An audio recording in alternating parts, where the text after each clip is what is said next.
inches out here. And I'm like, nah, they're lying. You gotta get it right sooner or later. They're crazy. Past town, on the lakeside. For sure they'd been on the lakeside, but on the other side of town. I guess. The swamp must be past the town, so. so that made sense.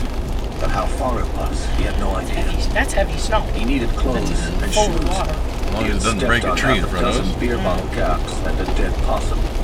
At least he was not dead himself, and as long as that was true, he held hope he could get Nilla and little Jack away from the kidnappers. But in the real world again, and not the fantasy world of faithful knights in shining armor, which Curtis thought might be getting kind of stopped back here due to the beating he'd taken. How? He reached the 2-block town.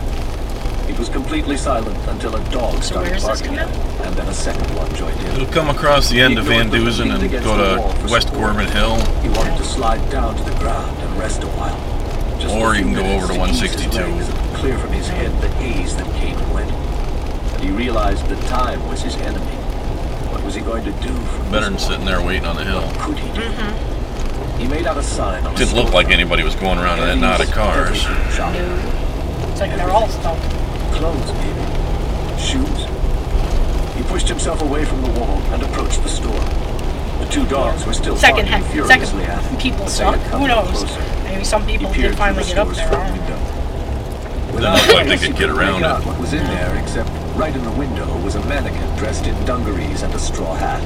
And there were 3 pairs of women's shoes and a couple of pocket watches on a display shelf.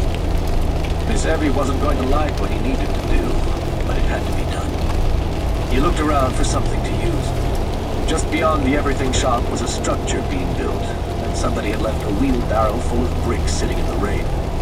He walked to the wheelbarrow, picked up 2 bricks, walked back to the everything shop's front window, and without further hesitation threw 1 brick into the glass. It made a crash that silenced the dogs. Curtis threw the second brick into part of the window that had not completely shattered. He'll come get me. We'll start going up the hill and it'll be totally clear. Nope. No, there was a lot of traffic. And I'll feel like an idiot. There was a lot of traffic coming back when he had to pause to get a few small pieces of glass out of his came down, so I'm like, don't look good. He felt near passing out again, but he steadied himself. They probably can't get a sand truck up it now. As he left bloody footprints on the gray linoleum tiles. In the gloom, he could tell the everything shop was probably a place where people either brought their cast-offs to be sold, or where the belongings of dead folks wound up.